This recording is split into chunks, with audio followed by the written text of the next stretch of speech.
Dad, he committed suicide when I was 5 years old, and Okay. then my mom, she was just in and out of jail through my childhood, and so luckily I had some pretty awesome grandparents. I mean, it showed me from a young age. I was like, oh, well, one day, I want to, it's important to me to have a good family, be a good husband, dad one day. Were you thinking about that at age 8, 9, 10? Yeah. You really were? Yeah. What's up, people? Welcome back to the show. We're glad to have you today. We appreciate you listening, whether you're in your car or your house or your office or you're on your lunch break. We hope you're getting some value from this. So hit those buttons at the bottom. Help us reach more people for Jesus. Today, we have a very special guest, special friend. When I say special guest, everybody's special, right? That's in right. the eyes of the Lord. Everybody's special. All of our guests are special guests. It doesn't take away from Westin being special. Westin, welcome to the show. Westin, you've got an amazing story we're going to dive into. Yes, sir. Are you ready to tell your story? I'm ready. Get ready. This one is very impactful. Westin, why don't you open up by how we met, how we connected? Okay, so I started mowing yards for Shane right after I graduated high school, and we would help him with various things that he had going on. And yeah, he was my boss for a couple years, and so we got to know each other pretty well through that. Westin was an awesome employee, very diligent, very. I just like when I think about you, I think about your spirit. You're kind. You've always been kind. You've always been diligent. You've always been aware of people around you. How did you, or where did you grow up? I grew up in Hallsville, and Okay. I grew up with my grandparents. Actually, they raised me and my two brothers. And Okay. My dad, he committed suicide when I was 5 years old, and Okay. then my mom, she was just in and out of jail through my childhood, and so luckily I had some pretty awesome grandparents to raise me and my brothers, and they raised us in church, and we grew up going to a church in Hallsville, and yeah, I stayed in Hallsville until I graduated high school, and How old are you now? yeah, I'm 21. 21 years old. All right. Yep. Legal drinking age. Yeah. Yeah. Nobody touches a drop before 21, do they? They do not, no. But yeah, I don't really drink very much. So yeah. you're old enough now to reflect back on your childhood and your dad committing suicide at age 5 and your mom being in and out of jail. How do you, now that you can kind of process that as coming into adulthood, being an adult, how do you feel like that shaped your childhood? I think it showed me definitely what not to do, and it definitely showed me what I did and didn't want. From a young age, I could look around and see friends and stuff that had more normal families, I'd say. Did you recognize that at that time? I recognized it from a pretty young age. How old do you And think you were when you started to recognize those things? Probably 7 or 8. And what feelings do you remember having when you were 7 or 8, seeing that? I always wondered, just kind of what it was like having not normal parents, but younger parents, and just, your actual parents, the bond of just a, normal looking family. And, so yeah, I noticed that from a young age. And I mean, it showed me from a young age, I was like, oh, well, one day, I want to, it's important to me to have a good family, be a good husband, dad one day. So Were you thinking about that at age 8, 9, 10? Yeah. You really were? yeah. I mean, Wow. I knew it was a long ways away, but I just knew like that's what I want when I get older. That's So, interesting. Yeah. Was there any part of you that was mad, angry, bitter about the situation that you were in as a child?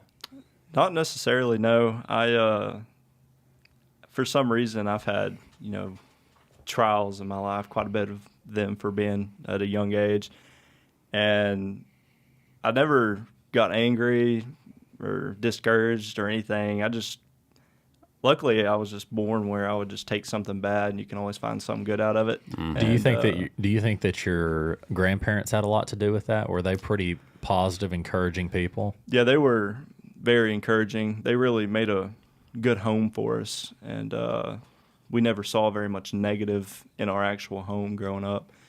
And That's awesome. Yeah, so it was pretty good. I mean, you've got just your whole life situation growing up. You know, there's a lot of young men and young ladies that have been raised in that home.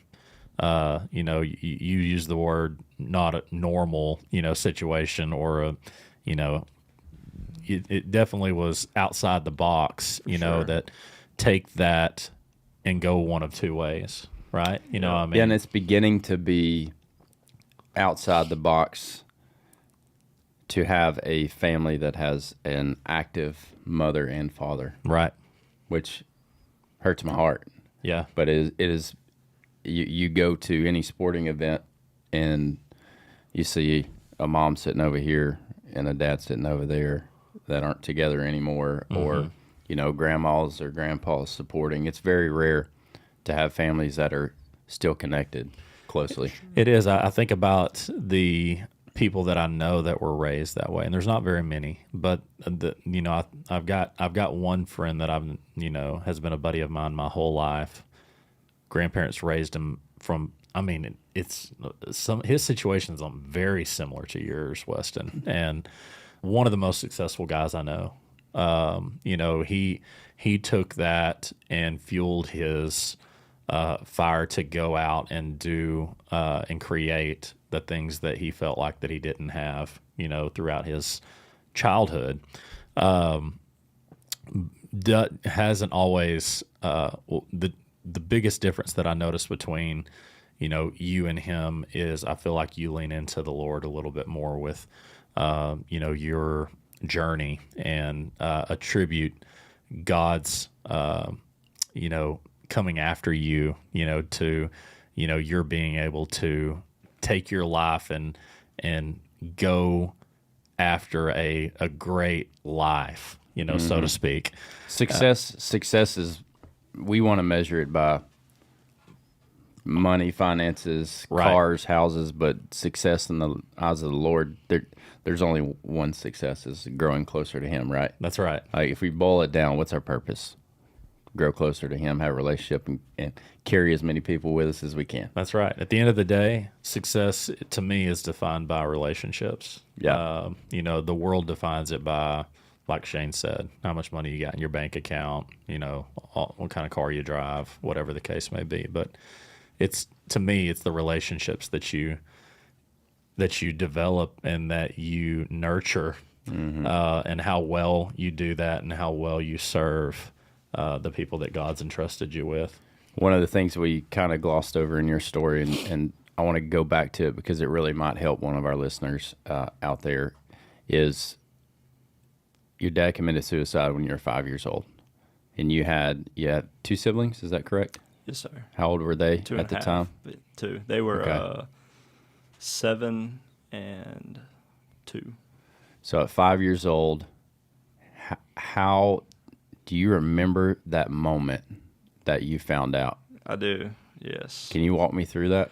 Yeah. So it was a sunny day. I remember that, sitting in the living room at my grandparents', and I was already living with my grandparents by then. And well, my mom, she came over and she just set me and my brothers down, you know, on the couch, and it was the day before the funeral, and she just, you know, said that, you know, our dad died, I think in a car wreck or something like that. That's what she told you?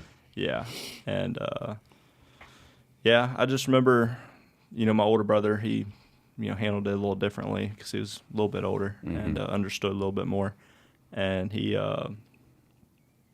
took it really hard. I was at the age where I knew what was going on, but I didn't, you know, fully understand in the moment. And did you understand at that moment that your dad wasn't going to be I around understood anymore? that. Okay. And it was, you know, it was a pretty rough time before that. And his life was? yeah. And it kind of made all of our lives pretty hectic, you know. Okay. And so How was that? I never before cried about it. Okay. I never really got down about it, you know. Still to this day? Until I was about 16 or 17 years old, I went and visited his grave for the first time. Okay. And I was just standing there looking at it, and tears just started going down my face. Never cried about it before. Mm-hmm. And What were some of the emotions that you were having? Why did that moment at 16, why did you decide to go to the grave? And what made you emotional about it at that point? well, his grave is in Corsicana, where his parents live at, and I was down there. And I started, you know, driving at 16, so I drove down there. And we never really went over there. And we didn't talk about it too much. And so one day I was like, I'm going to go stop by. You know, it's been a long time. And it just like popped in my head, you know, before I headed back. And I went up over there, and I didn't know what I was doing there. You know, I just went, and I was just standing there, and I don't know, I just started crying. I felt a lot of weight come off my chest, you know. So it was something that I didn't know I needed to do, but I just went ahead and did it because I felt that I needed to go there. How long after your mom told you at 5 that your dad died in a car accident, how long was it after that you actually realized and understood what actually happened? I would say just probably the next year and a half, 3 years, you know, just a little bit of time to realize, like, you know, I'm really not ever going to see him again, you know. So that really kind of started kicking in then. Okay. So I can't imagine being 5 and having to process anything like that.